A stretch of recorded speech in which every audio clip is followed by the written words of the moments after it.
minutes just in, you are looking at obviously a very disturbing live shot there. That is the World Trade Center, and we have unconfirmed reports this morning that a plane has crashed into one of the towers of the World Trade Center. CNN Center right now is just beginning. Oh, there's another one. Another plane just hit. Right? Oh my God! Another plane. Slowly right now. You got people running up the street. And there is smoke pouring out of the Pentagon. Anticipation. It would appear that there. Man, people are jumping out the windows. Over there, they're jumping out the windows. Like. The firemen assembled here, the police officers, FBI agents, and you can see the two towers. A huge explosion now, raining debris on all of us.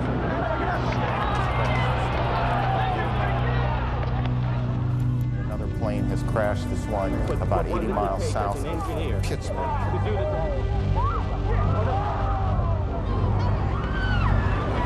The second building that was hit by the plane has just completely collapsed. The entire building has just collapsed. It pulled it down on itself, and it's not there anymore. Just landing only a few minutes ago at Andrews Air Force Base, returning to the White House, getting ready to address the nation around 9 p.m. Whatever he imagined was going to occur on his watch was to test his leadership qualities. Good evening. Today, our fellow citizens, our way of life, our very freedom came under attack. Immediately following the first attack, I implemented our government's emergency response plans. I've directed the full resources of our intelligence and law enforcement communities to find those responsible and to bring them to justice. We will make no distinction between the terrorists who committed these acts and those who harbored them. Thank you. Good night, and God bless America.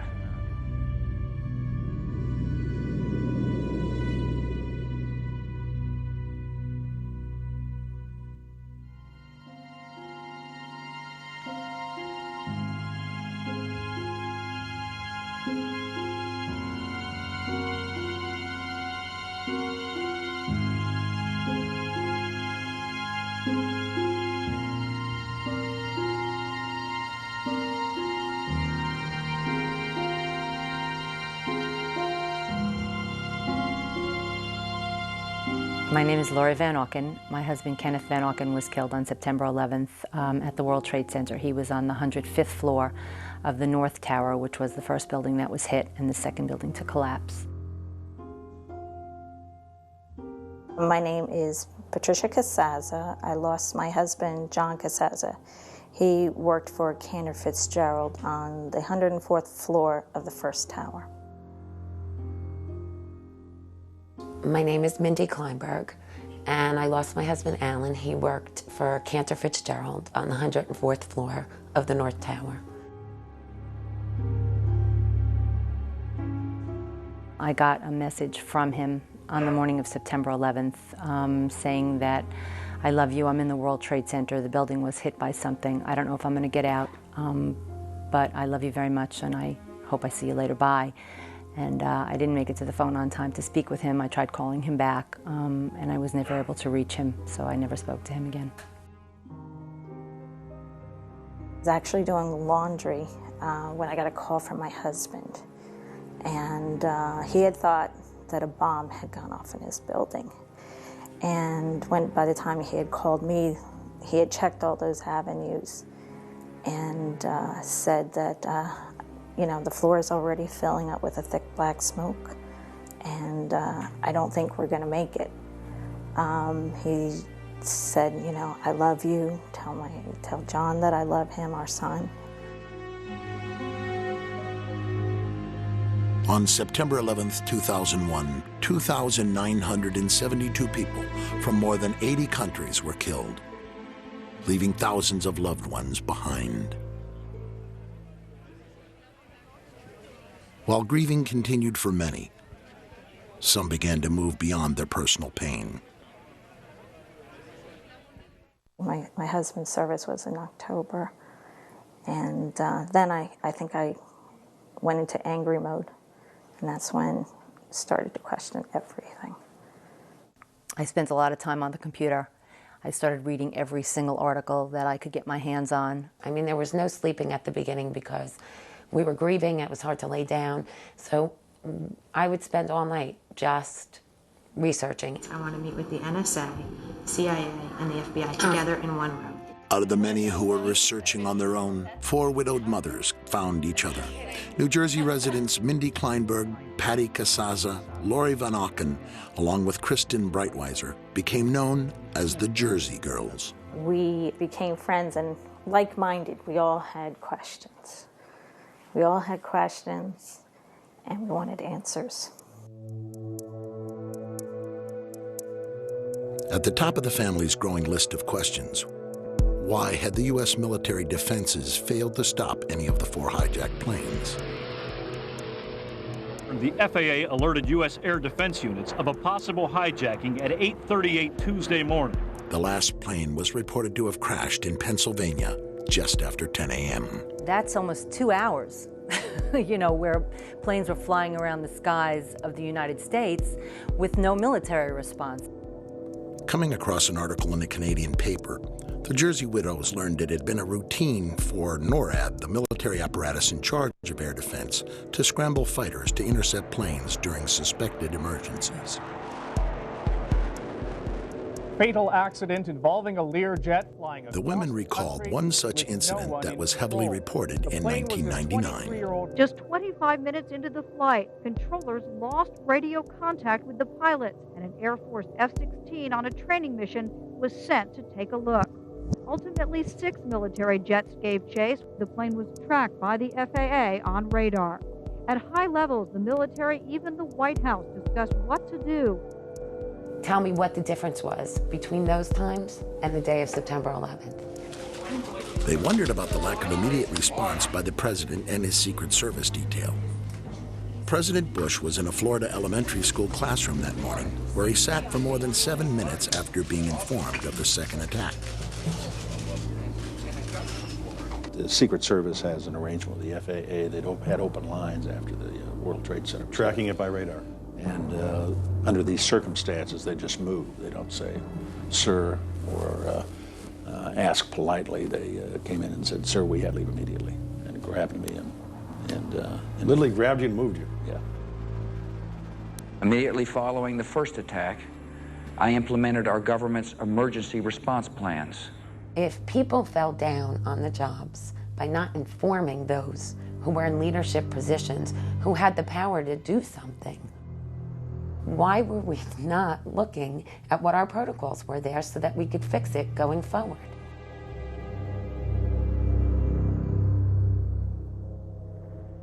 Our families didn't want us asking these questions. That was painful. We should, just be grieving. And, well, part of our healing process is finding out exactly what happened. We really were looking for answers feverishly at the beginning. And there was very little information being put out through the major media that answered our questions. There were just more questions. Every time we would look into something, we'd have more questions. One article led to a question that begat another question that begat another question. And when you couldn't thread them together and you couldn't come to an answer that made sense, we started to catalog our questions.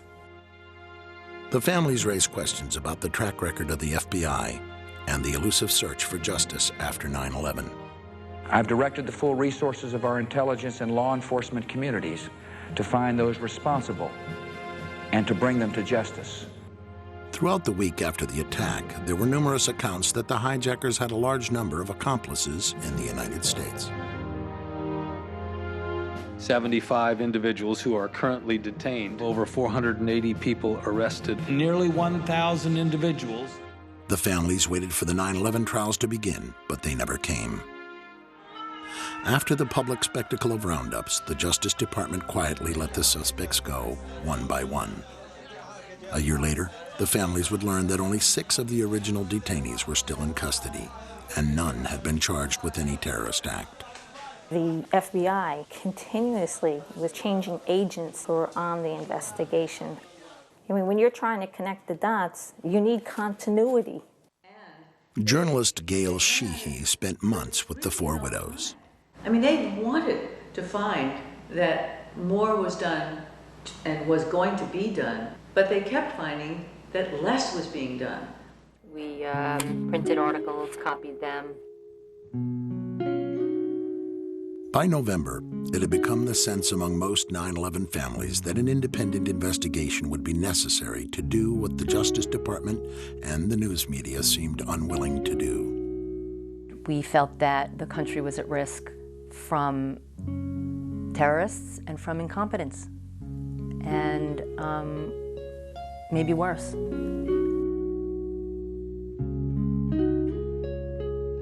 They'd get a little outside Washington, they'd stop at a red light, and they began wriggling out of their capri pants and putting on their nice little skirts and suits so they could go around all the offices of Congress, bedevil these members of Congress and say, what are you doing about this? Soon, a 9/11 Commission bill was being sponsored in Congress. Senator Tom Daschle said last week that you called him several times and urged him not to investigate the events of September 11th. Tom's wrong. He has, I think, in this case, well, let's say a misinterpretation. He said on one occasion that the president asked him to do that at a breakfast meeting. Are you now saying that they weren't asking to block an investigation? Lori was an independent. Mindy was definitely a Democrat. Actually, Kristen and myself voted for President Bush in the first election. And yet, even though he should have been our biggest advocate, he turned into one of our biggest adversaries.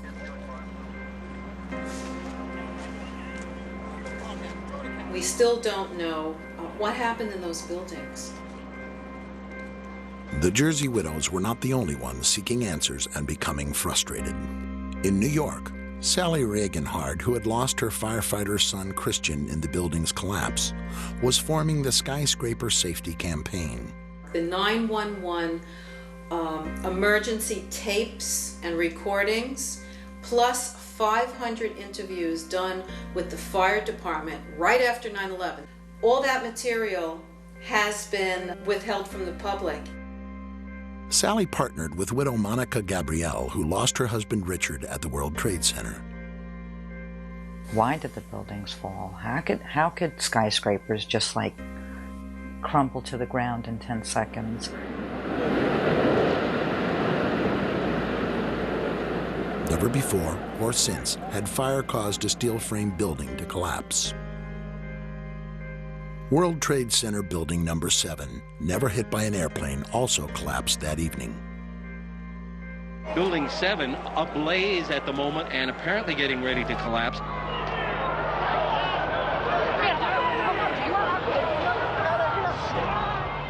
The largest structural collapse in world history, the largest loss of life on American soil since the Civil War, and not one governmental or elected official wanted to know why and how this happened.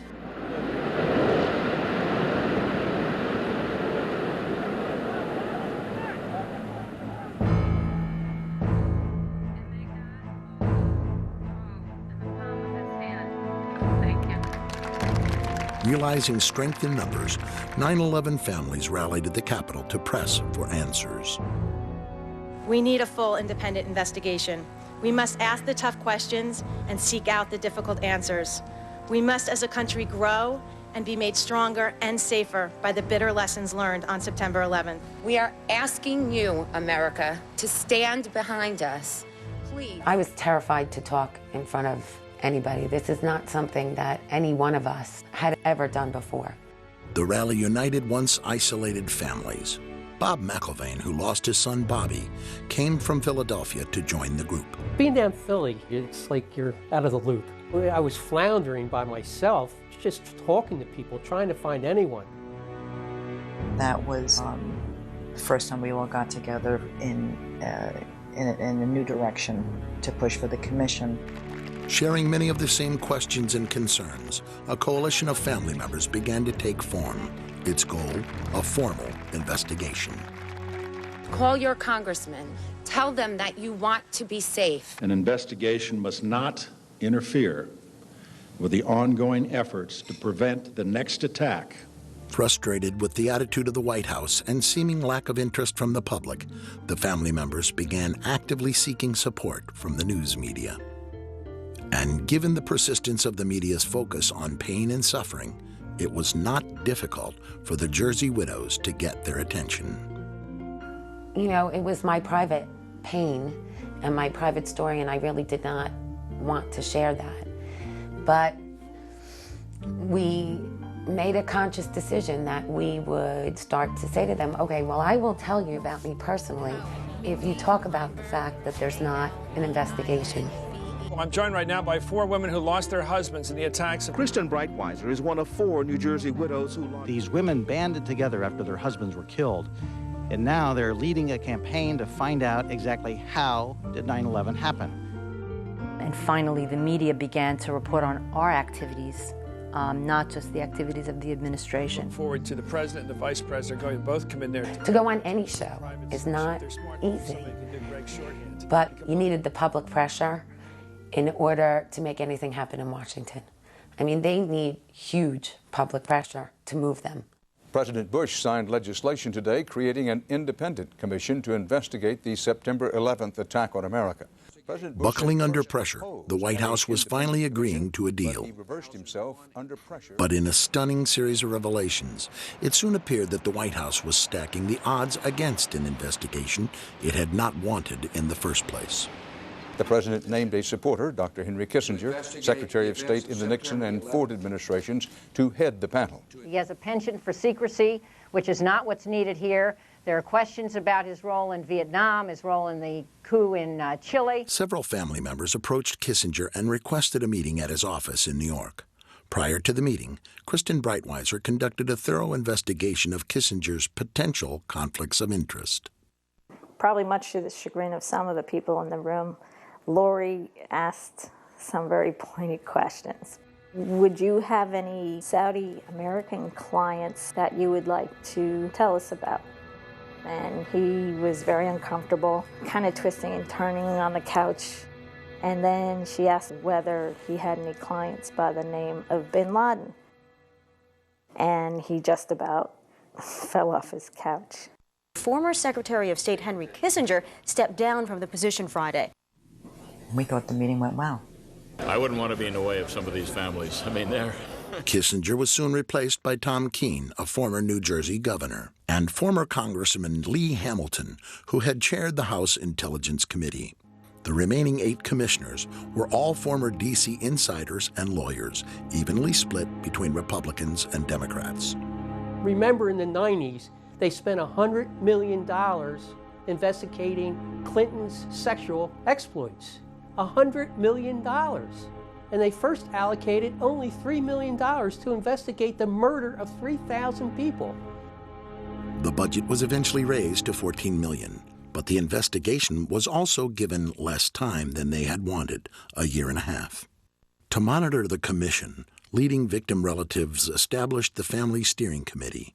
The group provided the commissioners with hundreds of well-researched questions for which they expected answers.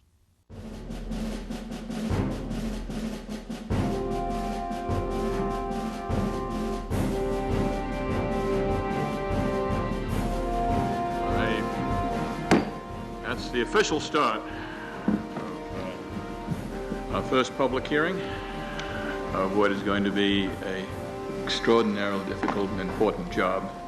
In March of 2003, 441 days after the attacks, the official investigation began in New York. Mindy Kleinberg from September 11th Advocates. On the morning of September 11th, my 3-year-old son Sam and I walked Jacob 10 and Lawrence 7 to the bus stop at about 8:40 a.m. Brad was 24 years old and the oldest of our 3 sons. Family Steering Committee members were among the first to testify before the commission. Hey Mom, it's Brad. Just wanted to call and let you know, I'm sure that you heard, or maybe you haven't heard, that a plane crashed into World Trade Center 1. We're fine, we're in World Trade Center 2. I'm obviously alive and well over here, but obviously a pretty scary experience. I saw a guy fall out of probably the 91st story all the way down. So you're welcome to give a call here. I think we'll be here all day. I'm not sure if the firm's going to shut down for the day or what, but give me a call back. I called Dad to let him know. Love you. Welcome, Mayor Michael Bloomberg of the City of New York. From the outset, many families were concerned by how the investigation was being conducted. We begged and pleaded that people should be put under oath. At the beginning, they were not. Will describe our city government. As the hearings progressed, the families were becoming more and more frustrated by what they perceived as softball questioning from the commissioners. I've appreciated already his remarks. We have certain questions that we, the families, wrote for each of the people that were coming to testify today. And the questions weren't asked. Complete waste of time. It was a bunch of people throwing accolades at each other and asking the same questions one after the other. Skirting around issues, not being defined enough in their questions. It's a stonewall. It's a cover-up. As far as I'm concerned, I'm very bitter. I'm very angry. Still, no one was prepared for what they then uncovered about Philip Zelikow, the executive director of the 9/11 Commission. He who had the power to say where the investigation was going, who would be interviewed, what would go into the 9/11 Commission report, what wouldn't. We have found out that he not only served on the transition team of the Bush administration, that he was a person who wrote a draft memo for the setup of the Bush administration's National Security Council, that he was an individual who wrote the preemptive war strategy that was eventually used for the war in Iraq, that he is a close friend of Condoleezza Rice's. We want him to resign. Philip Zelikow refused to resign, and Chairman Keene dismissed the family's concerns over conflicts of interest. Nearly a year in, the commission had only received a small amount of the documents that they had requested. At this point, what we have is literally hundreds of boxes of materials that have come into the commission, and we have not sorted through that. They gave them boxes and boxes of documents, but not left pertinent documents out. A deal announced yesterday between the White House and the commission investigating the September 11th attacks is proving to be rather controversial. Under the agreement, only certain members of the commission will be allowed to review classified documents from the White House, and their notes will be subject to administration review. I mean, I'm a member of the commission.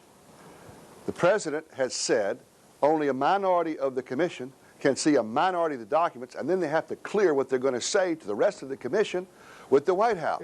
The only two commission members allowed direct access to the documents? Jamie Gorelick, the Deputy Attorney General under President Clinton, and Philip Zelikow. I felt that the fix was in at that point in time. The majority of the commission felt that it was better to see these documents rather than take a chance of not seeing them at all. It's a scam. It's absolutely disgusting. This is important. We cannot do our responsibilities if we don't have all of us access to all the documents we need, including what's in the White House. And with the investigation nearing its deadline, the president, vice president, and national security advisor were still refusing to testify publicly. Yet few Americans were aware of the family's plight. Up till then, the hearings had received only minimal coverage. Suddenly, that all changed. In testimony before the 9/11 Commission later this week, and in a new book to be published tomorrow, Against All Enemies, Clark will tell the story of what happened behind the scenes at the White House before, during, and after September 11th. To the loved ones of the victims of 9/11, your government failed you. Those entrusted with protecting you failed you. And I failed you. Mr. Clark is the first person that has apologized to the families. Clark's testimony provided the families with the timely leverage they needed to increase public pressure on reluctant White House witnesses. The Bush administration will allow National Security Advisor Condoleezza Rice to testify publicly before the 9/11 Commission. For President Bush, it was a dramatic reversal. I've ordered this level of cooperation because I consider it necessary to gaining a complete picture of the months. And even the president and vice president agreed to meet with the commission, but with a catch. They insisted on meeting together behind closed doors and not under oath. Why are you and the Vice President insisting on appearing together before the 9/11 Commission? Because the 9/11 Commission wants to ask us questions. That's why we're meeting, and I look forward to meeting with them and answering their questions. Why you're appearing together rather than separately, which was their request? Because it's a good chance for both of us to answer questions that the 9/11 Commission is looking forward to asking us, and I'm looking forward to answering them. Let's see. We have to have one story, so I'll say part, and if I get it wrong, hedge a little bit and give me the next. I want to thank the chairman and vice chairman for giving us a chance to share views on different subjects. And they had a lot of good questions, and I'm glad I did it. I'm glad I took the time. What topic did the commissioners want to spend most of the time on? It's probably best that I not go into the details of the conversation. The president and vice president of the United States, don't you think they should be able to stand up and speak their own words? They should go under oath. They should be, yeah. In public. Don't you think that the families deserve to have a transcript or to be able to see what you Adam, said? you asked me that question yesterday. For an I answer got the today. same answer, yeah. In July 2004, the commission published its final report, the result in part of the family's 2.5-year struggle for answers. 2.5 million pages of documents. We've interviewed over 1,200 individuals, including experts and officials past and present. And you've produced a truly bipartisan report that honors the thousands who died on 9/11, honors their grieving family members. Thank you for creating a report that may be one of the most important publications of our age. Commission members have worked hard and served our country well. I speak for all Americans in thanking them for their fine work. We, waited for the report to come out and were hopeful. I was always hopeful that we would get a report that answered my questions. However, the commission report failed to meet many of the family's expectations and concluded that 9/11 was merely a failure of imagination. The percentage of the questions that got answered was very, very low. I'd say maybe 30% got touched upon, 70% didn't. The stuff that's included is the stuff that they really didn't have too much choice in including because they knew what we knew. You can do an investigation, and if you don't really want to research an area, you just don't look at it. If you don't ask them all the questions or you don't let them tell you the whole story, then you could write a report based on half truth.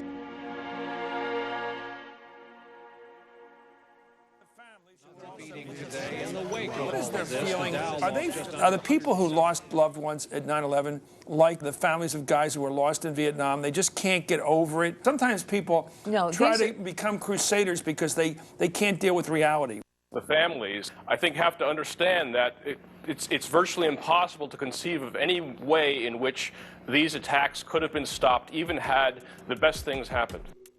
On 9/11, the media started out by doing its job and somehow got waylaid and stopped doing its job. It began reporting solely on the administration and the government's activities.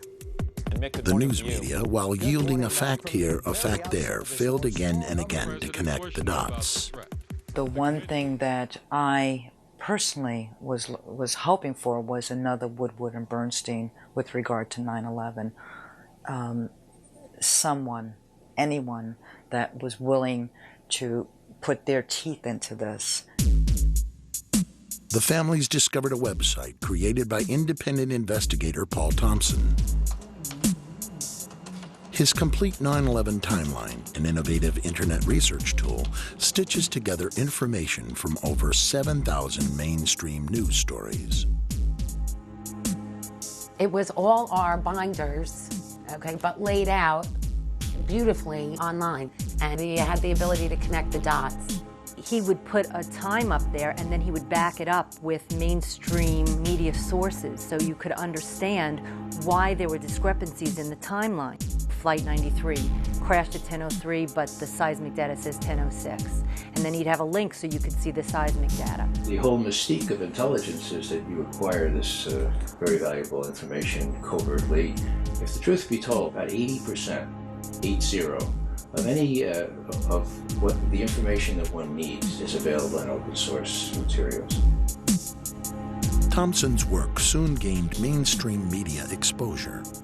Paul Thompson's timeline is based on public documentation of what we know, what the world knows about 9/11. James Ridgway was among the first to bring attention to Paul Thompson's timeline. You know, it has to be almost taken more seriously than the 9/11 Commission because, I mean, it's open. There's nothing secret here. As I began researching, I noticed this curious phenomenon, which is that there's a lot of explosive information that has come out in the mainstream press, but it comes out buried. As a casual observer of the news, I'd never noticed any of this stuff. You might find one important bit of information in, say, a newspaper story, and another bit of information on a news show. And if you start to put all those rather obscure stories together, you end up with an almost completely different narrative. For just about any area relating to 9/11, the story is quite different if you dig deeper into the news.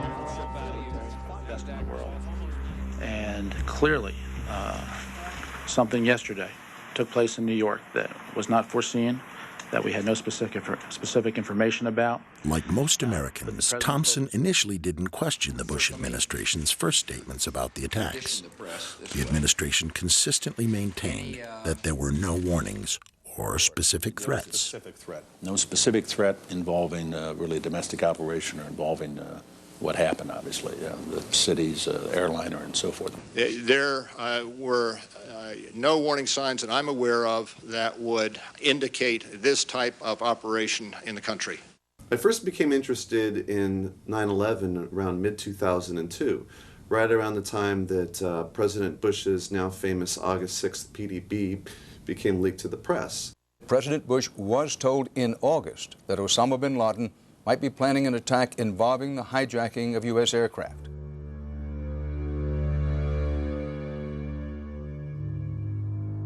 Dan, it was a revelation that the White House had no intention of making public, and officials spent the entire day in full damage control. I don't think anybody could have predicted that they would try to use an airplane as a missile, a hijacked airplane as a missile. Nobody in our government, at least, and I don't think the prior government that could envision flying airplanes into buildings on such a massive scale. His interest peaked. Thompson began to search for news stories that might help him determine exactly how aware the White House had been of al-Qaeda's desire to use planes as weapons. He was quickly able to compile a wealth of examples that any journalist should have been able to find. One of the earliest dates back to 1995. It was codenamed Operation Bojinka, a terrorist plot to use commercial planes to attack U.S. targets. Ramzi Youssef, the bomb maker responsible for the 1993 World Trade Center bombing, had fled to the Philippines, where police discovered his bomb factory. Youssef again escaped, but his accomplice was arrested and spilled the chilling plot.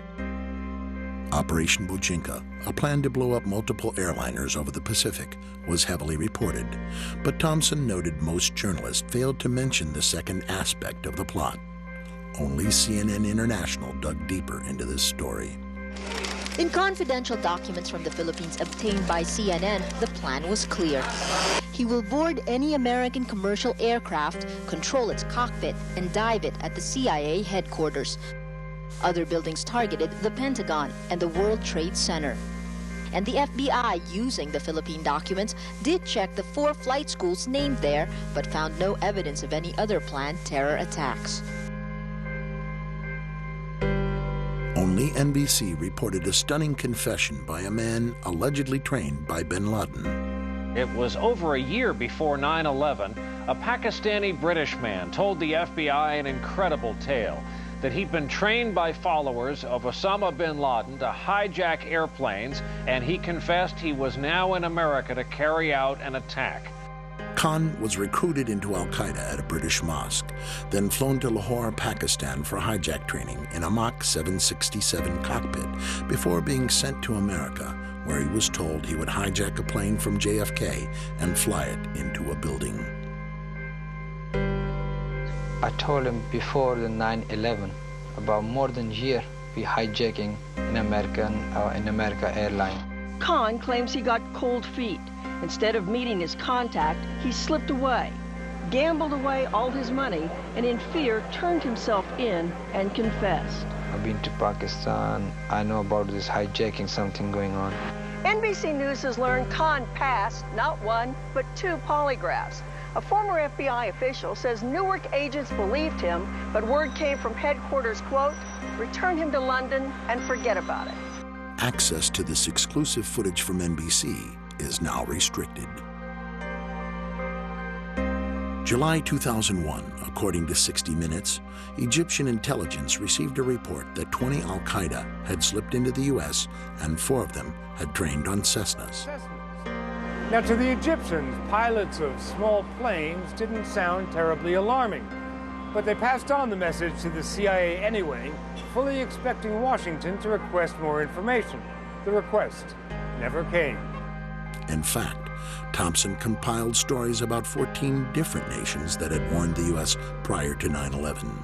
You could have one story that comes out on the front page and another story that comes out on page B12. And what I found is that many times the story that comes out on B12 is more important than the story that comes out on the front page. March. Italian intelligence gave information to the U.S. based on their wiretap of an al-Qaeda cell in Milan. The LA Times and the Washington Post said the wiretaps warned of brothers going to the United States and a massive strike involving aircraft. August. According to Moroccan and French newspapers, an intelligence agent reported that bin Laden's men were preparing large-scale operations in New York in the summer or fall of 2001. The agent was then called to the U.S. to report this information directly. August. Britain warned 3 times of an al-Qaeda attack in the U.S., the final warning specifying multiple airplane hijackings. According to Britain's Sunday Herald, the warning was passed on to President Bush a short time later. It's unknown how many of these warnings, reported but buried in back pages, reached the White House through official channels. But one threat assessment is well known to have reached President Bush directly. It was known as the Presidential Daily Briefing, or PDB, of August 6th. The Bush administration kept it from the public for months until it was revealed in part by the CBS News in May 2002, putting the White House on the defensive. All of this reporting about hijacking was about traditional hijacking. You take a plane, people were worried they might blow one up. I'd like to ask you about the August 6th PDB. Sure. You mentioned it. 2 years later, President Bush responded to questions about what led him to request the August 6th briefing. Yeah. Ed, I asked for the briefing, and the reason I did is because there had been a lot of threat intelligence from overseas, and so part of it had to do with the Genoa G8 conference that I was going to attend. 8 of the world's most powerful leaders gathered here to discuss global problems, and yet the threat of violence means they're having to keep the world at bay. Just prior to the G8 summit, CNN.com reported the head of Russia's Federal Bodyguard Service has warned of a plot by terrorist Osama bin Laden to assassinate George W. Bush. The LA Times reported U.S. officials were warned of a threat posed from the air by commercial airliners. It's terrorists as well as protesters the Italian government fears, so anti-aircraft batteries were on standby at the airport. Condoleezza Rice was present there, President Bush, Ari Fleischer, Karl Rove, President Bush's own family. They were going to sleep on a boat so that a plane couldn't go into a building. This floating resort will be home for 3 days for the G8 leaders, necessary for their safety. If the August 6 PDB was prompted by a threat from the air in Genoa, clearly President Bush, his spokesperson Ari Fleischer, and his national security advisor Condi Rice were more than aware of the threat of planes as weapons, but the news media appeared to miss the lead. You have information about simultaneous hijackings. No specific threat. Planes being used as weapons. I don't think anybody could have predicted. Specific targets, including mentions of Pentagon, World Trade Center. Nobody in our government, at least, and I don't think the prior government could envision flying airplanes into buildings.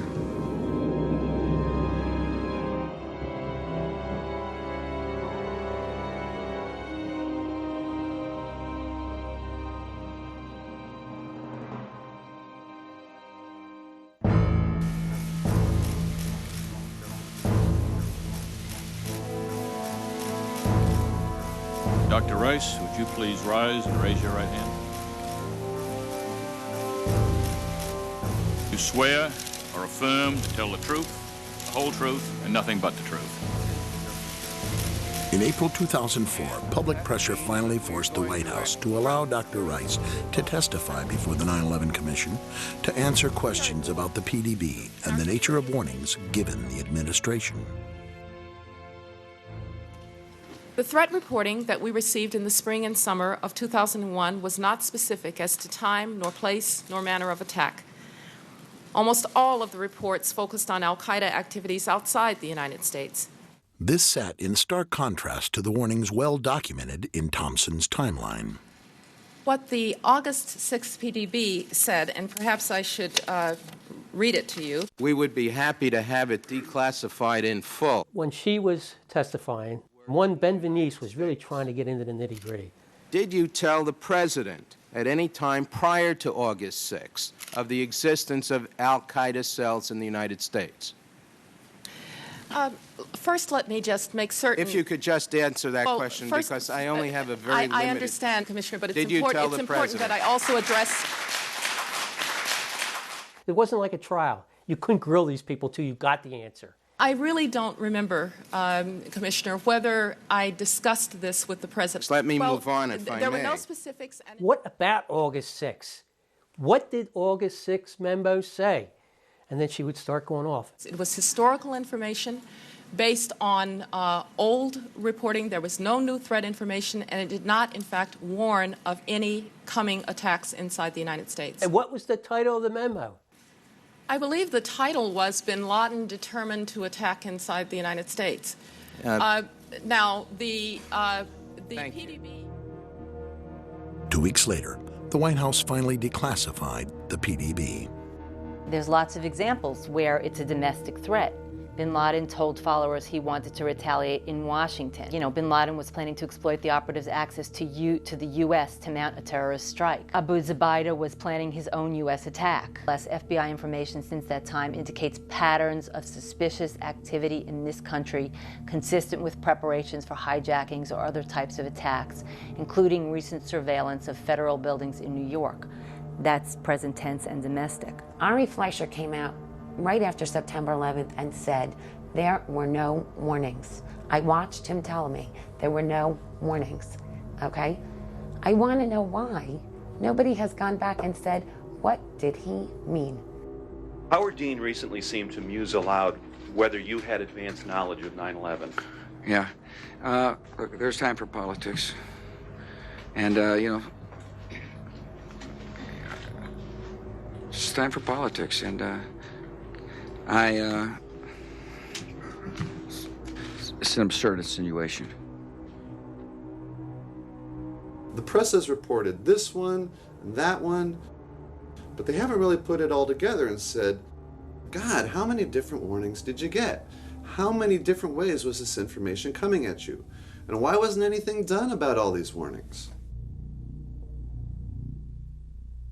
Why is the Attorney General of the United States doing all his air travel by specially chartered jet? The Justice Department cited what it called a threat assessment by the FBI and said Ashcroft has been advised to travel only by private jet for the remainder of his term. And on the night before the attacks, the president may have slept more soundly, knowing surface-to-air missiles were placed on the roof of the Sarasota, Florida resort where he was staying. Not a typical security procedure at the time. That same night, quote, A particularly urgent warning may have been received, causing some top Pentagon brass to cancel their scheduled flights the morning of 9/11. Why that same information was not available to the 266 people who died aboard the 4 hijacked aircraft may become a hot topic on the Hill. It never did. We took an oath not to talk about during the campaign, I think correctly so, to increase the capacity of that commission's report to be heard by the People's Congress. Now it's beyond the campaign, so the promise I had to keep this out of the campaign is over.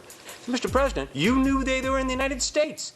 You were warned by the CIA. You knew in July they were inside the United States. You were told again by briefing officers in August that it was a dire threat.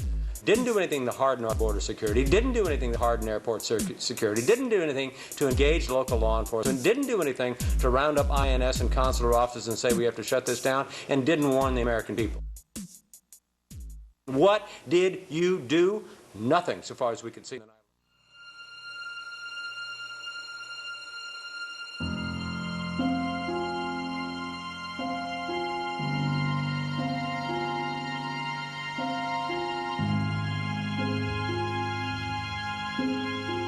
The government first said there were no warnings. There were. Then the White House insisted the warnings were not specific as to where, when, or how. The 9/11 families and the timeline connected the dots where the media didn't.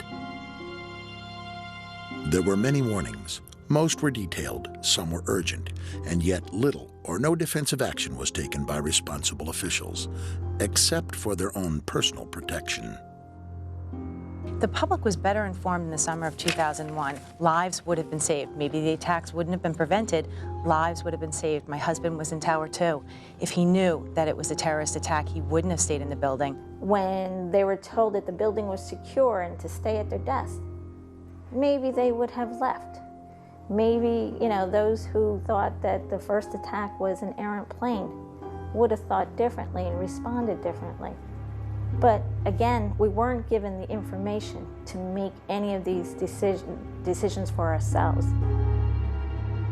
Even as the first tower burned on every channel that morning, no one on the federal level who had received warnings all summer called New York to order an evacuation of Tower 2. No one ordered fighters to perform any timely defensive action against the remaining hijacked planes. No one responded adequately to the crisis. It has been said that the intelligence agencies have to be right 100% of the time, and the terrorists only have to get lucky once. This explanation for the devastating attacks of September 11th, simple on its face, is wrong in its value. Because the 9/11 terrorists were not just lucky once. They were lucky over and over again. When you have this repeated pattern of broken protocols, broken laws, broken communication, one cannot still call it luck. If at some point we don't look to hold the individuals accountable for not doing their jobs properly, then how can we ever expect for terrorists to not get lucky again?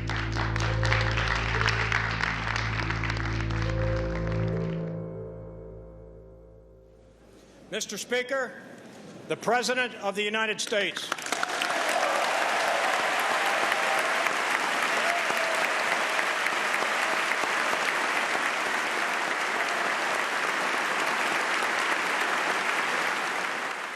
On September the 11th, enemies of freedom committed an act of war against our country. And tonight, the United States of America makes the following demands on the Taliban. Deliver to United States authorities all the leaders of al-Qaeda who hide in your land. The Taliban must act and act immediately.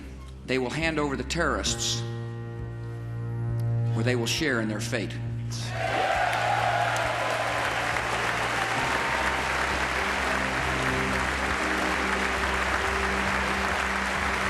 We have a live picture that we're showing from Kabul. American ground forces at this hour are penetrating Afghanistan. Mazar-e-Sharif apparently has been taken. We had reached to the outskirts of Kabul. One of Osama bin Laden's top lieutenants was killed. One of the infamous al-Qaeda caves. Plenty of room for some fighters to hide when the American bombs start to fall. Unbroken military activity attacking the White Mountains. Despite the crushing defeat of al-Qaeda forces at Tora Bora, U.S. military officials still don't know where to find Osama bin Laden. This is Tora Bora, the remains. The rest of the Afghan fighters are headed home. The caves of Tora Bora conquered, a terrorist shelter, now just a hole in the ground. The distinguished interim leader of a liberated Afghanistan, Chairman Hamid Karzai.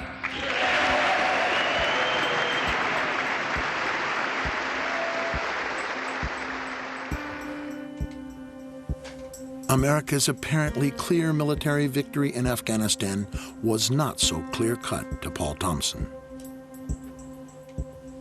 The war ended very quickly, but in the end, the U.S. was only able to capture or kill one major al-Qaeda figure and no Taliban figures. You know, the fact is right now today, we don't have any high-ranking Taliban or al-Qaeda. We haven't really captured anybody, one or two on the fringe.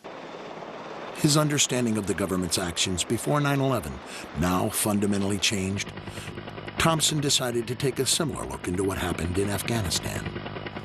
The press never looked very closely at how so many of these leaders were able to escape. However, if you piece together a number of different news accounts, you can begin to understand the story.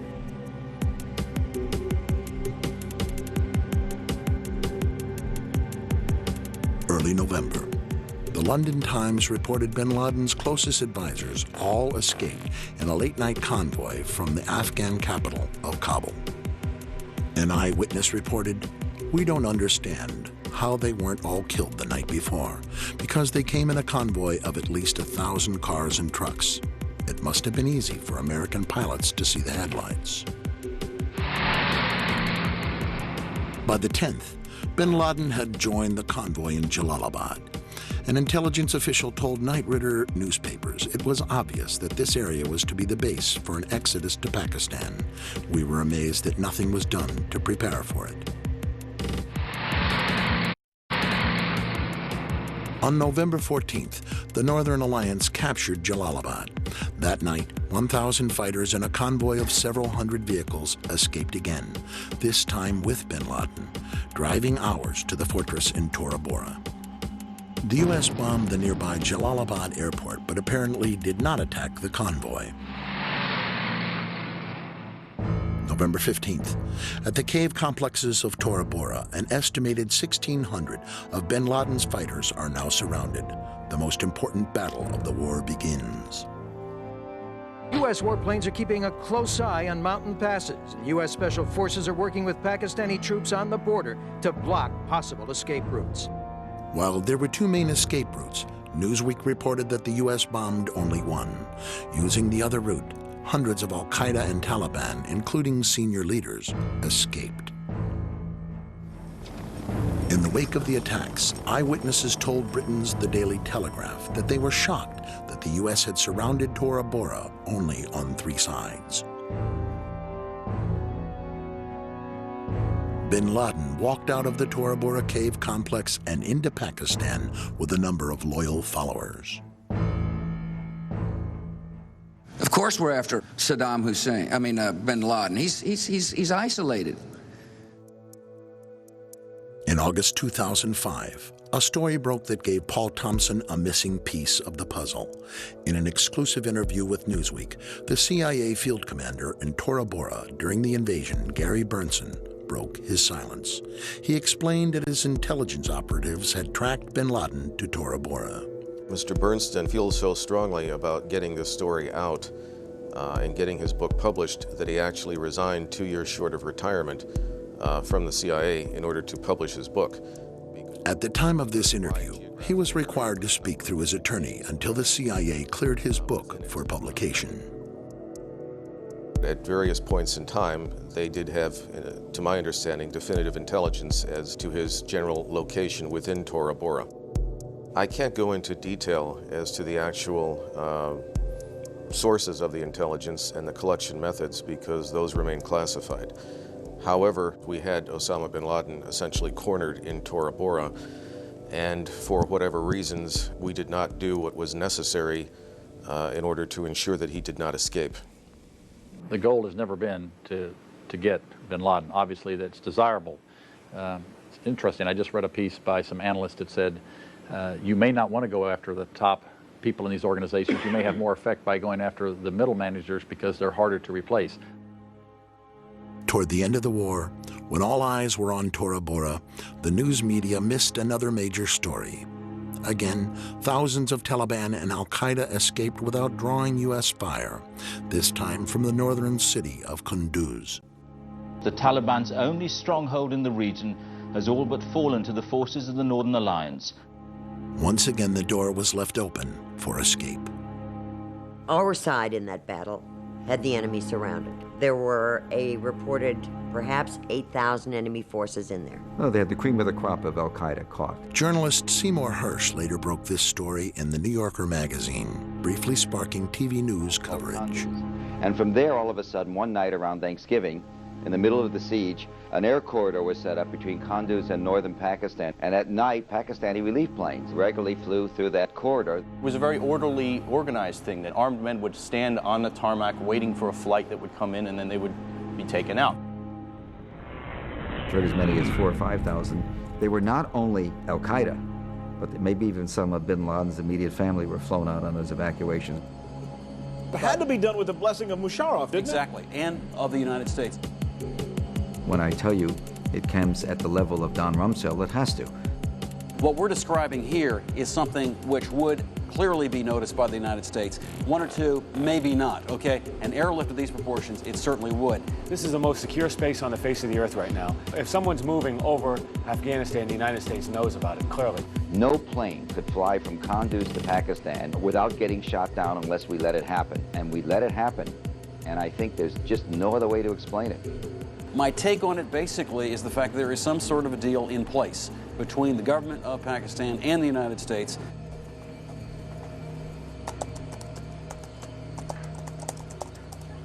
Intrigued, Thompson looked deeper into Pakistan.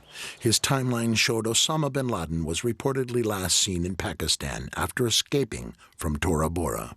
CBS News has exclusive information tonight. But thanks to an in-depth investigation by CBS, he also learned bin Laden was in Pakistan on the eve of 9/11. Bin Laden was spirited into this military hospital in Rawalpindi for kidney dialysis treatment. The military had him surrounded, says this hospital employee who also wanted his identity masked. They were saying that Osama bin Laden had to be watched carefully and looked after. We will make no distinction between the terrorists who committed these acts and those who harbor them. To better understand the ties between bin Laden and Pakistan, Thompson followed a timeline thread that began with covert Pakistan involvement in the Soviet-Afghan War 2 decades ago. In 1979, in the midst of the Cold War, the Soviet Union invaded Afghanistan. Throughout the 80s, the Soviets battled the Mujahideen, a group of anti-Soviet fighters that included bin Laden. The Mujahideen were backed by the Central Intelligence Agency, who hoped to give the Soviets their own costly Vietnam-type war. Rather than fund the Mujahideen directly, the CIA covertly channeled money through the Pakistani intelligence agency, the ISI. The Washington Post has published some of the definitive accounts of the conflicts. They helped create bin Laden and the roots of al-Qaeda during the Russian occupation of Afghanistan, when the American CIA and the intelligence services of Pakistan and Saudi Arabia created this group of people to fight the Russians in Afghanistan. Billions of dollars from the CIA and the Saudis were passed through the ISI to support the war. The strategy worked, and the Soviets were defeated. The Taliban are widely alleged to be the creation of Pakistan's military intelligence, the ISI. Experts say that explains the Taliban's swift military successes. Emboldened by their victory and the influx of weapons and cash, the ISI helped to install the Taliban and deepen their ties to bin Laden and his terror network. Because there's really no difference between an ISI training camp for terrorism and an al-Qaeda training camp for terrorism. You would have some people working for al-Qaeda, and they would go out to an al-Qaeda mission, And we had other people working for the ISI, and they would go off to Kashmir on one of their missions. Thompson wondered if ISI involvement in terrorism included the attacks of 9/11.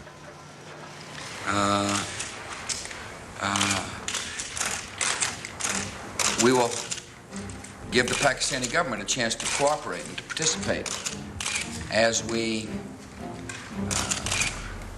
hunt down those people who committed this unbelievable, despicable act on America.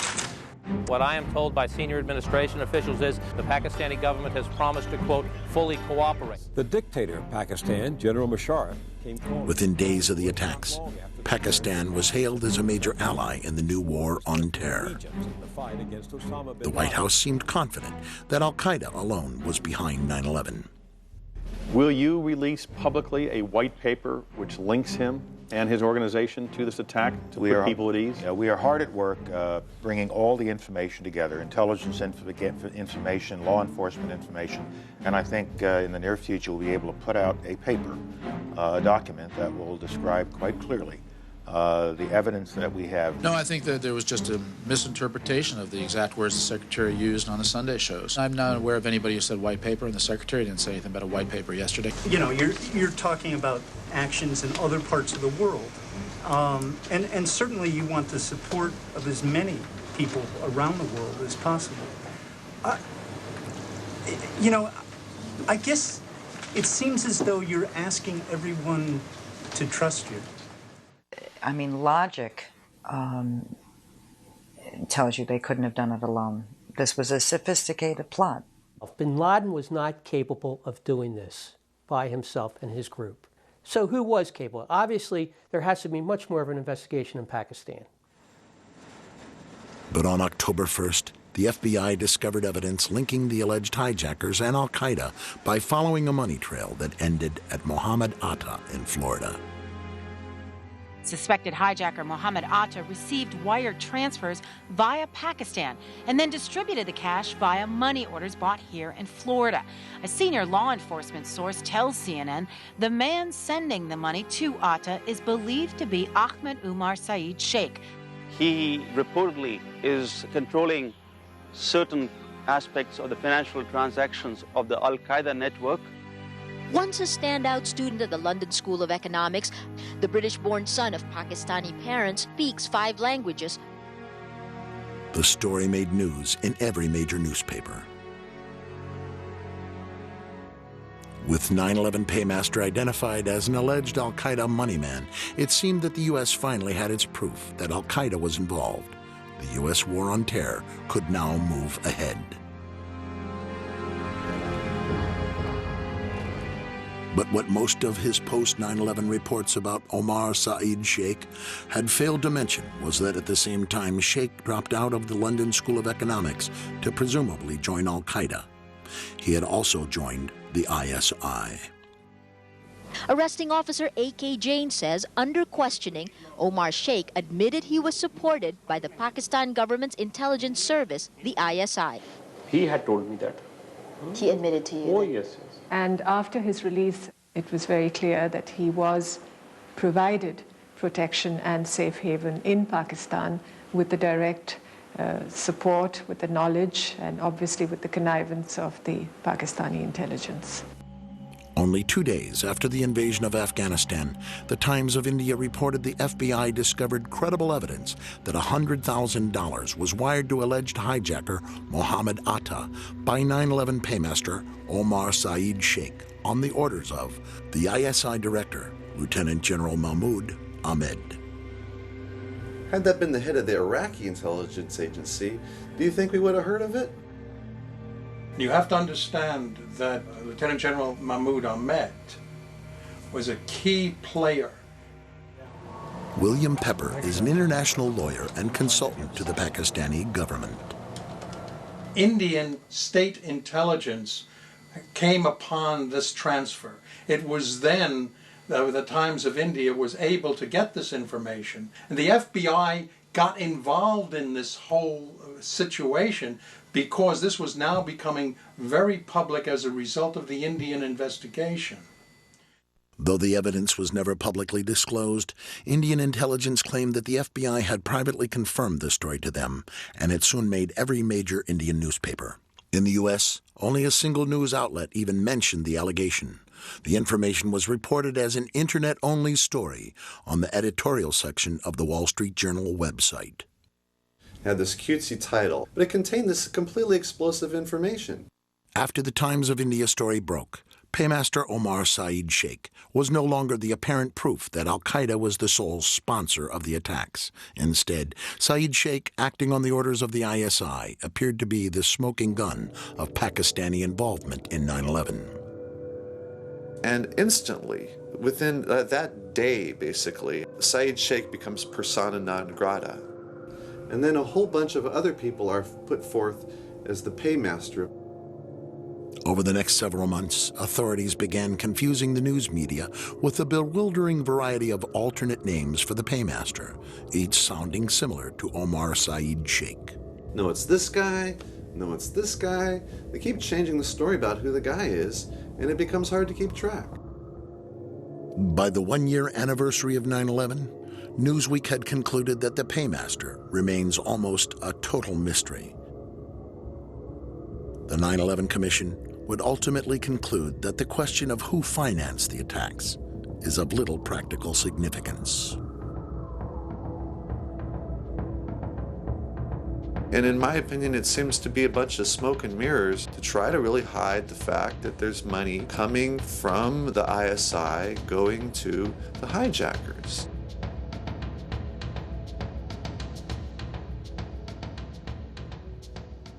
If we were really going after the people who sponsored al-Qaeda, wouldn't we be bombing Pakistan?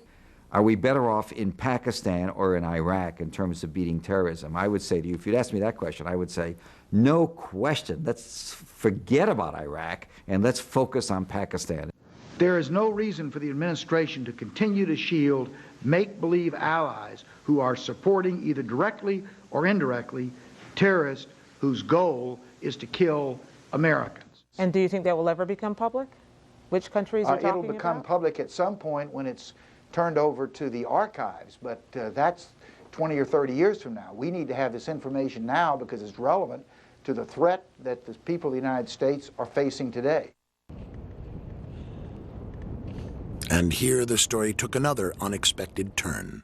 Several top news sources had all reported that the Pakistani ISI director had actually been in Washington for a rare visit during the week of September 11th. Yes. Are you aware of the reports at the time that ISI chief was in Washington on September 11 and on September 10th, $100,000 was wired from Pakistan to these groups here in this area? And why he was here? Was meeting with you or anybody in the administration? I have not seen that report, and he was certainly not meeting with me. Yes? LA Weekly reported that on the very evening of September 11th, U.S. State Department officials began negotiating the terms of the U.S.-Pakistani partnership with ISI Director Mahmoud Ahmed, the very man who was alleged to have ordered the wire transfer to Muhammad Atta.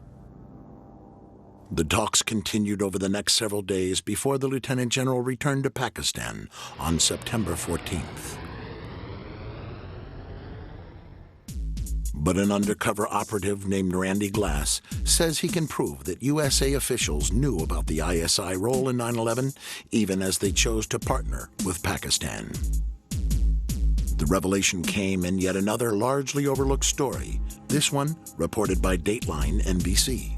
Con man turned undercover operative Randy Glass was infiltrating a terrorist arms buying network layer by layer. Former conman Glass was part of a 1999 government sting called Operation Diamondback, a 2.5-year investigation by the FBI and the Bureau of Alcohol, Tobacco, and Firearms. On July 22, 1999, Glass flew to New York for a meeting here at the trendy Tribeca Grill. It was dinner for 4. Glass, his first contact, Dia Moishan, the Jersey City businessman Mike Malik, and the mystery man, R.G. Abbas. You know who supplies him with money? Who? Yeah. Bin Laden. Glass was wearing a wire.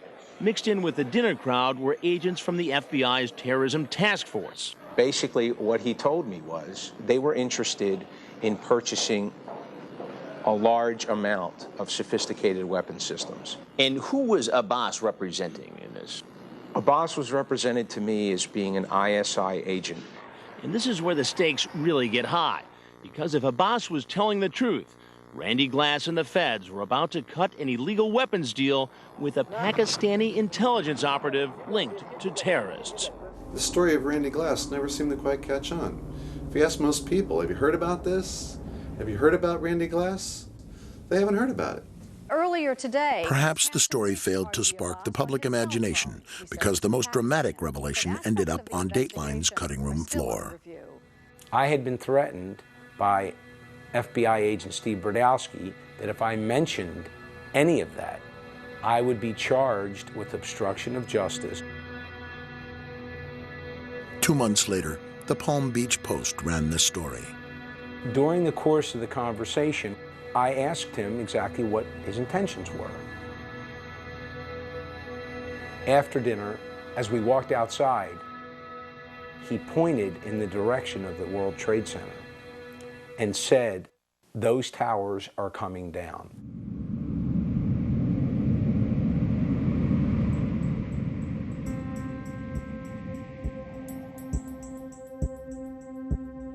I'm not suggesting from this that Pakistan is the quote-unquote solution to 9/11, because it's not. Pakistan is one part in a very complicated story. But the question to me is, who else was involved with Al-Qaeda? Was Al-Qaeda used as a tool? Just as in the 1980s, the Mujahideen were basically used by the US government.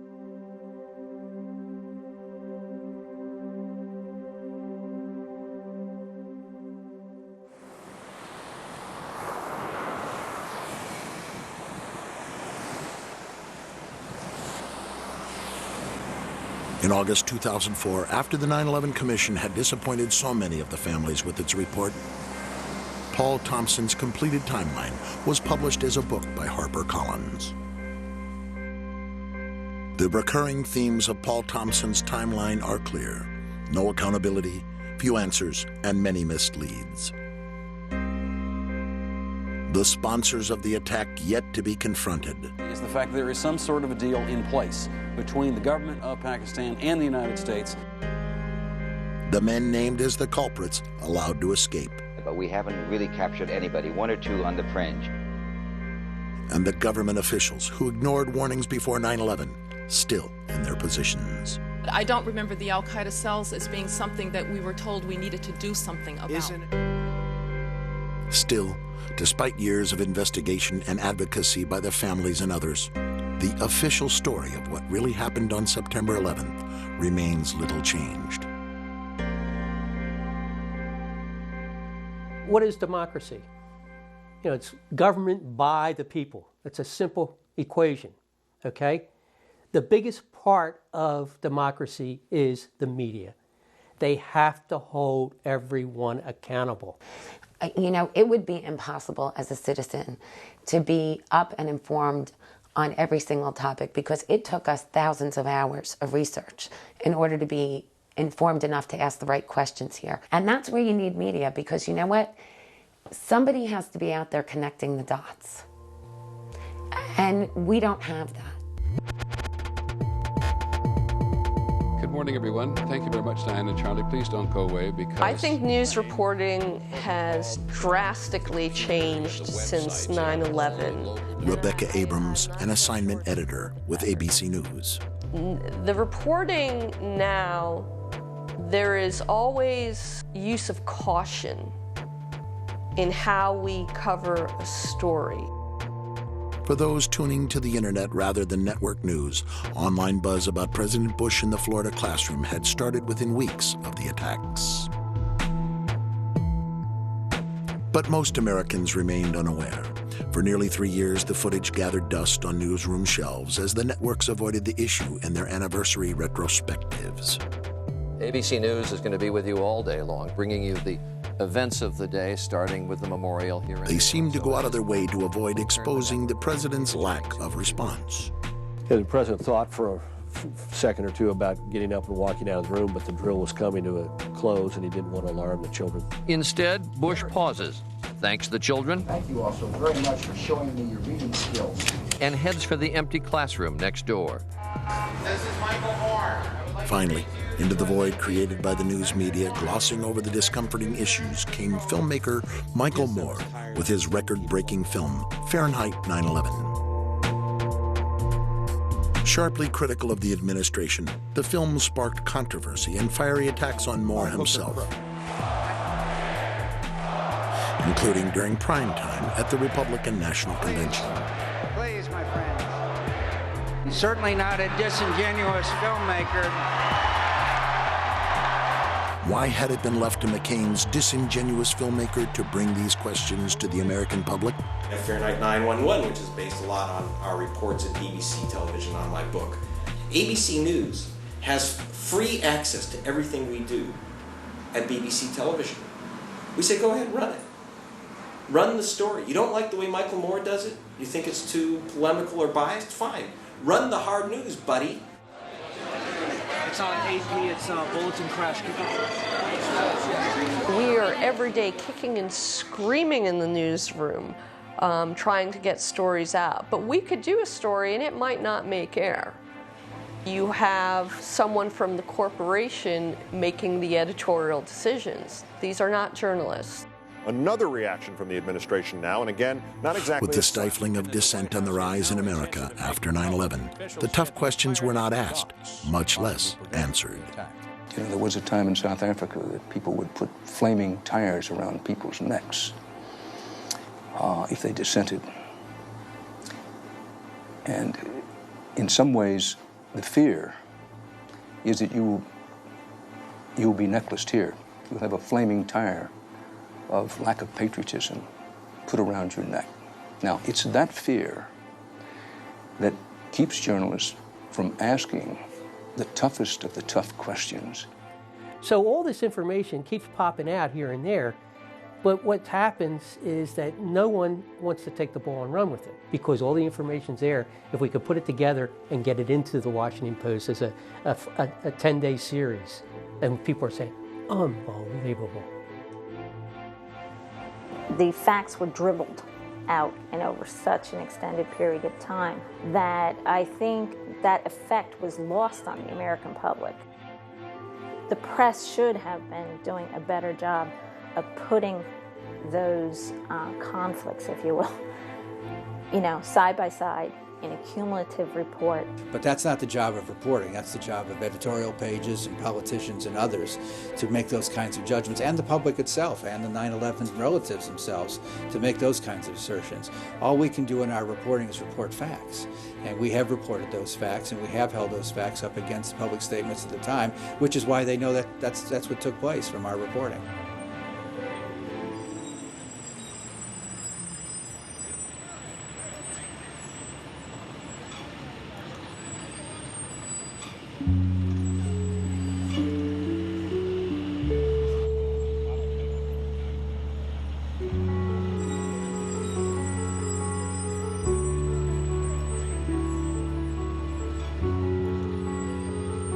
This is a scandal of tremendous proportions. It makes Watergate look small. But there's a strange lack of interest of people both on the left and on the right. Nobody seems to want to uncover the truth and just follow leads wherever they may go, because I think that goes to a lot of really damaging places. Maybe we shouldn't have questioned whether or not President Nixon had any involvement in Watergate. Maybe we should have just accepted that story. Maybe we should have accepted the story that President Clinton had no involvement, had never had sex with that woman, Miss Lewinsky. So just because it's the official story of record does not mean that we should not delve further and to see if really that is the actual story. Yes, they lied. They all lied, whether consciously or unconsciously. It happened. Now we need to look into why they lied and what were the results of those lies.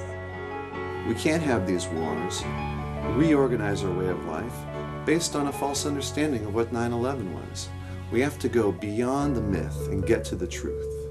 We have to know. We have to.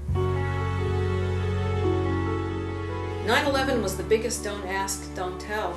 And if it wasn't for the families, we wouldn't have anything. And that's very frightening. We had to take this tragedy and do the best we could with our lives and with our country to try and make the people that are supposed to protect us do the right thing. What I really wanted to happen here is for my children to feel safe. I could have cared less who was in office. I wanted the truth, and I wanted what was wrong to be fixed. What we're left with after our journey is no answers, no accountability, and I've wasted 4 years of my life trying my damnedest, along with the other family members, to make sure this never happens again.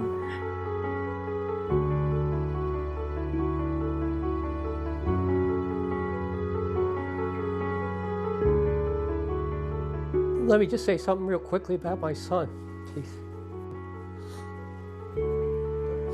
On the wall in his room, it said, "Knowledge is power." I am only doing this for one reason and one reason only, to carry on his legacy.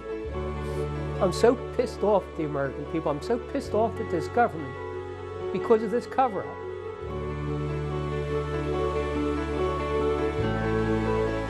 John Gerard Coughlin. Timothy J. Coughlin.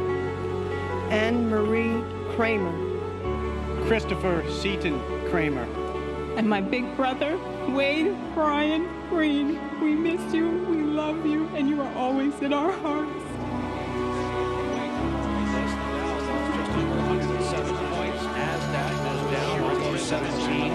For this week's trading, the Dow lost more than 351 points. That's 3% of its overall value. NASDAQ was off almost 93. That's more than a 4% drop for the week. We'll take a break here.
Good morning.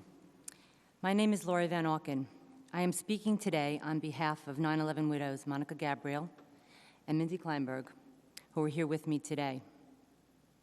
On the morning of September 11th, my husband Kenneth was killed while at his office on the 105th floor of the North Tower at the World Trade Center. We extend our sincere thanks to you, Representative McKinney, as well as to all of those who are responsible for setting up this hearing and giving us this opportunity today.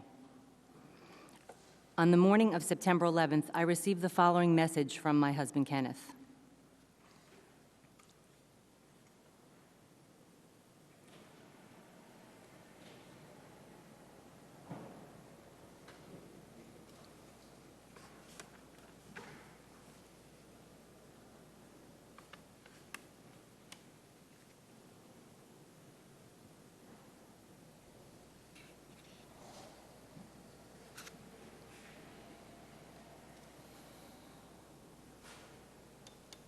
Brenda, could you close the door so we can hear a little better? Messages. I love you. I'm in the World Trade Center. The building was hit by something. I don't know if I'm going to get out, but I love you very much. I hope I'll see you later. Bye. End of messages. From his words, I knew that Ken survived the impact of the plane. So I tried to call him back, but there was no answer. I fell to my knees in a panic, still clutching the telephone. A moment later, when the phone rang, it startled me completely. I prayed that it was Ken, but it was my mother. She told me to turn the television on. I told her about Ken's message. I told her that I couldn't reach him. I told her that I was very scared. I watched the TV in utter horror as black smoke billowed out from the building through a gaping hole the size of an airplane. I knew that Kenny was in that building. I watched as the people ran from the World Trade Center, hoping for a glimpse of my husband. Then the second tower was hit. As I continued to watch the breaking news, they showed the president sitting in an elementary school classroom, juxtaposed with the footage of the black smoke coming from the World Trade Center, along with people jumping to their deaths from the burning buildings. I screamed at the television, "Get up, President Bush, get up and do something." But he remained seated in a classroom of small children. I watched as Andrew Card whispered something to the president, and yet, still my president remained seated in a classroom of small children when our country was so obviously under a terrorist attack.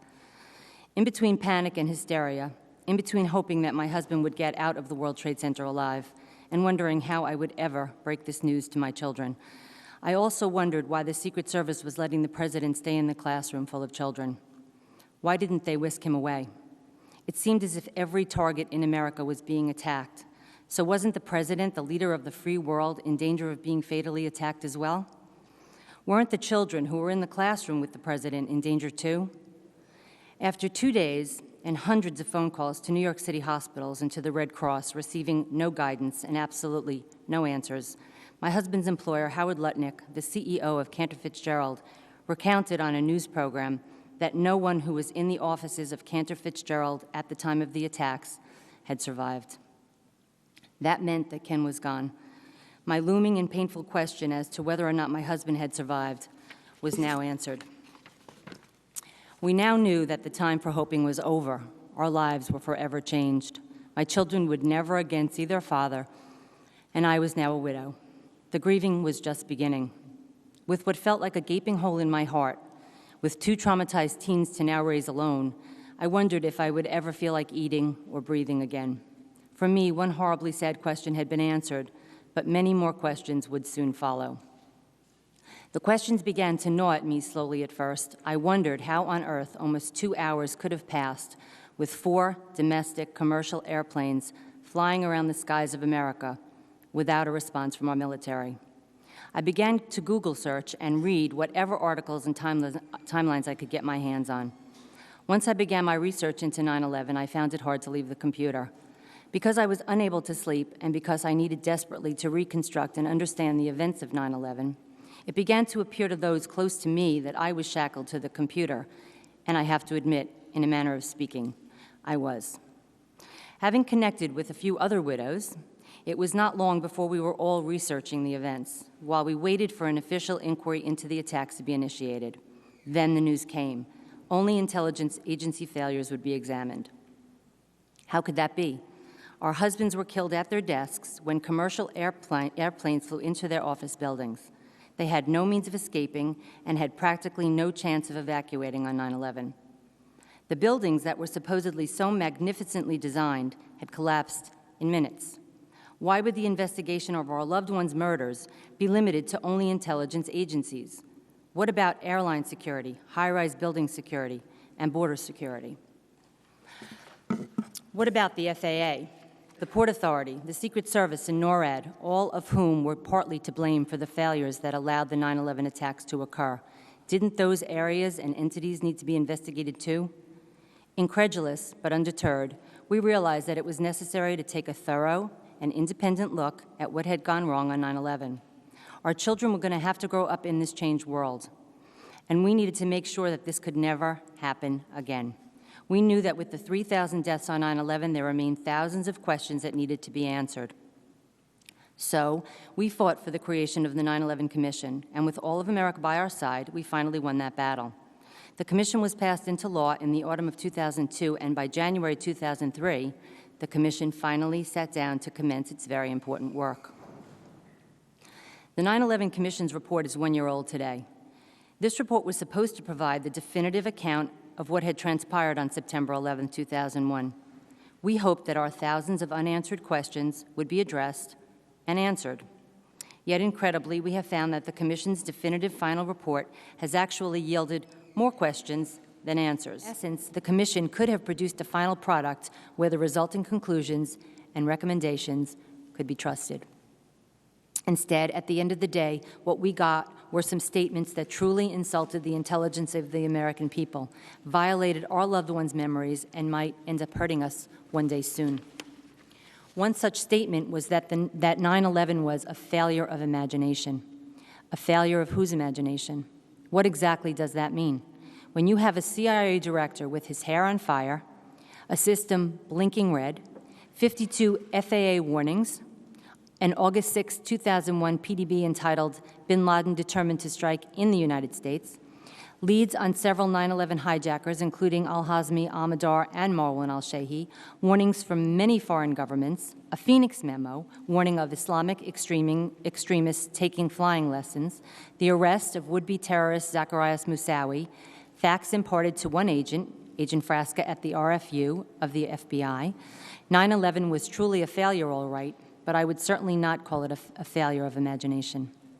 Once again, these warnings and threats were not received in a vacuum, nor were they so common an occurrence that they should have been ignored in the wholesale and brazen manner in which they were.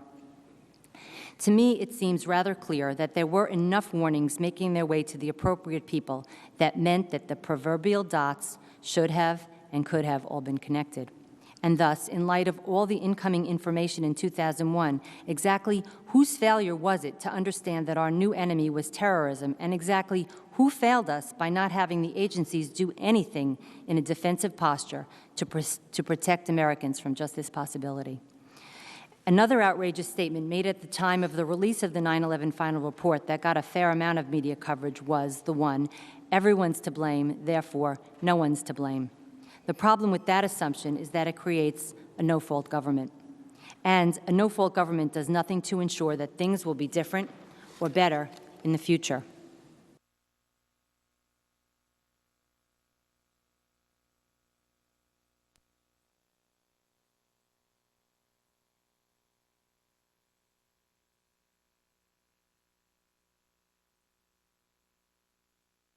I want to start off on my discussion about the FAA and NORAD response on the day of 9/11 with a quote from Senator Mark Dayton. Last year, he read the 9/11 Commission report, and he was quite outraged. And let me tell you what he has to say. He said that NORAD and the FAA have covered up, quote, catastrophic failures, unquote, that left the nation vulnerable during the 9/11 hijackings. Quote, for almost 3 years now, NORAD officials and FAA officials have been able to hide their critical failures that left this country defenseless during 2 of our worst hours in history. NORAD officials lied to the American people, they lied to Congress, and they lied to your 9/11 Commission to create a false impression of competence, communication, and protection of the American people.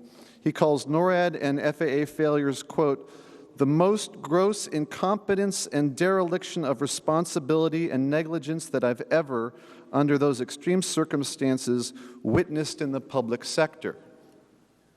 Now, what exactly is he talking about? What are these failures that were so grave? Let me just start real briefly in mentioning what was happening before 9/11, what standard procedure was. NORAD, if you don't know, that's the military organization that defends the skies over the U.S. And the Federal Aviation Administration, the FAA, they had established standard procedures for air traffic controllers to contact NORAD whenever civilian planes strayed from their pre-arranged flight course or when they lost contact with air traffic control. When NORAD was contacted, they would typically send a fighter up to intercept whatever the problem was with the plane and figure out what was wrong. And then there would be a graduated response. First, they might tip their wings, they might look into the cockpit and try to figure out what the problem was. Now, NORAD claims that at the time of 9/11, the fighters on alert had up to 15 minutes to get airborne. And in fact, it just so happened that there were military exercises that were taking place that day, and they say that because of that exercise, the response time was more like 5 minutes. So within 5 minutes, they could have gotten the planes up into the air. Now, this was, contrary to what some people say, this was actually an extremely common and standard procedure before 9/11. And it did not require White House approval.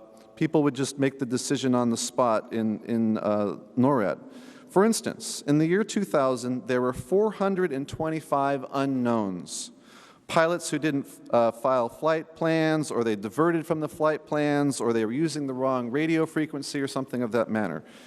In many cases, the issues would get quickly resolved, but in that year, fighters had to take off and investigate these unknowns 129 times in the course of the year.